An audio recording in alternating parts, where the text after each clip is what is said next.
सभी को नमस्ते। मैं डॉक्टर रीना नियारिया शिवाजी महाविद्यालय से।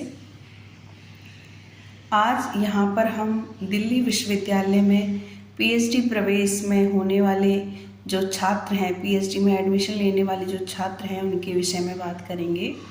चाहे दिल्ली विश्वविद्यालय का कोई भी विभाग हो, सभी के लिए है ये। वैसे तो मैं यहाँ पर संस्कृत विभाग के संदर्भ में कुछ बातें कहना चाहती हूँ, क्योंकि जब कोई संस्कृत का बच्चा किसी पीएचडी के विषय को लेता है तो उसे सबसे पहले अपने टॉपिक पे ध्यान देना चाहिए।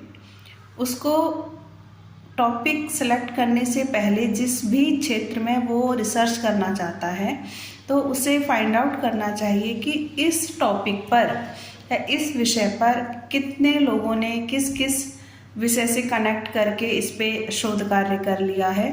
कहीं वो ऐसा ही कोई विषय ना ले ले जिस पे पहले से ही बहुत सारा शोध कार्य हो रखा है, या उसको देखना चाहिए कि किस दृष्टि से शोध कार्य हुआ है और वो जिस दृष्टि से उस पर शोध कार्य करना चाहता है वो दृष्टि क्या है। ये एक जो क्षेत्र है वो उसका क्लियर होना चाहिए और उसे पता होना चाहिए कि इस टॉपिक पर किस किस यूनिवर्सिटी से किन्होंने इस पर काम किया है। उसकी एक सूची भी उसको बना लेनी चाहिए, ताकि आगे उसको उससे प्रसंग लेने में भी, उससे रेफरेंस लेने में भी उसको सहायता मिलेगी। प्लस उसको ये भी पता चलेगा कि हाँ, इन विषयों पर इस दृष्टि से इस पक्ष पर ये काम हो चुका है। और जैसा कि हम देखते हैं कि संस्कृत के जो ग्रंथ हैं, यानी जो पारंपरिक ग्रंथ हैं, उन पर शास्त्र की दृष्टि से विश्लेषण होता है, अध्ययन होता है। तो साथ के साथ हमें ये भी ध्यान देना है कि किस प्रकार जो हम टॉपिक ले रहे हैं वो एक जो शिक्षित वर्ग है उसके लिए किस प्रकार उपयोगी है, लेकिन उसके अलावा जो सामान्य वर्ग है वो उससे क्या शिक्षा ग्रहण करेगा, उसके जीवन में उसका क्या उपयोग है। नहीं तो रिसर्च होते रहेंगे, लाइब्रेरी में रखे जाते रहेंगे, पब्लिश होती रहेंगी बुक्स, उससे कोई बेनिफिट नहीं है। देखना हमें ये है कि ये जो हमने काम किया है वो जो हमारा सामान्य क्षेत्र है, सामान्य वर्ग के जो लोग हैं, प्लस जो हमारी आने वाली जो भावी पीढ़ी है उसके लिए वो कैसे उपयोगी है।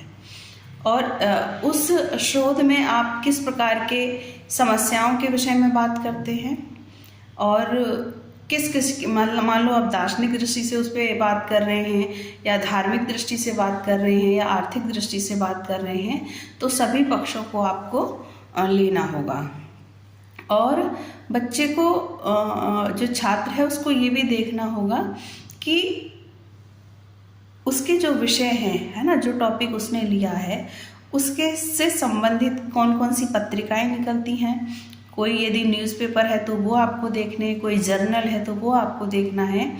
और जिन जिन बुक्स को आप कंसल्ट कर रहे हैं अपने टॉपिक में, उनसे कोई भी विषय ले रहे हैं, उनको बिब्लियोग्राफी में दे रहे हैं, तो वो कहाँ से प्रकाशित हैं, किस सन में प्रकाशित हैं, है ना। इस प्रकार की जो जर्नल नॉलेज है वो भी आपको रखनी चाहिए। और साथ ही साथ जब हम अपना विषय जब प्रस्तुत करते हैं तो हमारा जो आत्मविश्वास या कॉन्फिडेंस लेवल भी अच्छा होना चाहिए, क्योंकि जो हमारा विषय उसके विषय में तो हमें ज्ञान होना ही चाहिए। उसके अलावा उससे कनेक्ट जो विषय हैं उनको भी हमें देख कर जाना चाहिए, जिससे जो हमारे एक्सपर्ट हैं वो हमसे जो भी प्रश्न करें तो हम उनका जवाब दे सकें। प्रयास ऐसा करना चाहिए। और दूसरा ये भी हमें देखना चाहिए कि हमारा जो विषय है हम इस प्रकार का ही आंसर दें कि वो विषय हमारे विषय से हट के ना चला जाए, है ना। एक्सपर्ट मान लो कोई प्रश्न कर रहे हैं तो हम तो उनके कंट्रोल में होते ही हैं उस समय, लेकिन उनको भी हमें अपने कंट्रोल में करना चाहिए कि जो हमारा विषय है तो एक्सपर्ट भी विषय से इतर ना जा पाए। हमें उसको अपने इंटरव्यू के माध्यम से ऐसे बांध कर रखना है कि यदि कोई वह प्रश्न कर रहे हैं तो हमारे टॉपिक से संबंधित ही करें। हमारी जो हमारा रिसर्च का जो क्षेत्र है, शोध का जो क्षेत्र है, उससे संबंधित ही प्रश्न करें, तो कहीं ना कहीं हमारा इंटरव्यू अच्छा जाएगा। कोई ऐसा क्राइटेरिया नहीं होता है वैसे, लेकिन सामान्य दृष्टि से यही पूछा जाता है कि आपका जो विशेष विषय है उस पे आपकी जो मूल बुक्स हैं वो क्या हैं, उनसे संबंधित जो टॉपिक्स हैं उनके विषय में पूछते हैं वो, है ना। जैसे दर्शन है तो दर्शन में किस प्रकार ब्रह्म के विषय में बात की गई, ब्रह्म के विषय में अन्य लोगों ने क्या क्या मत दिए या अन्य दार्शनिक लोगों के क्या मत हैं, इस प्रकार के प्रश्न होते हैं, है ना। तो हम इन सभी चीज़ों को यदि बांध के रखेंगे तो डेफिनेटली हमारा जो इंटरव्यू का जो उद्देश्य है वो पूरा होगा और कहीं ना कहीं हम अपना अच्छा इंटरव्यू देकर वहाँ से निकलेंगे। बस इन और भी बहुत सारी चीज़ें हैं खैर इंटरव्यू से संबंधित, जिन बातों का हमें विशेष ध्यान रखना चाहिए, लेकिन जनरली मोटे तौर पर हमें इतना ही मैं कहना चाहूँगी। धन्यवाद।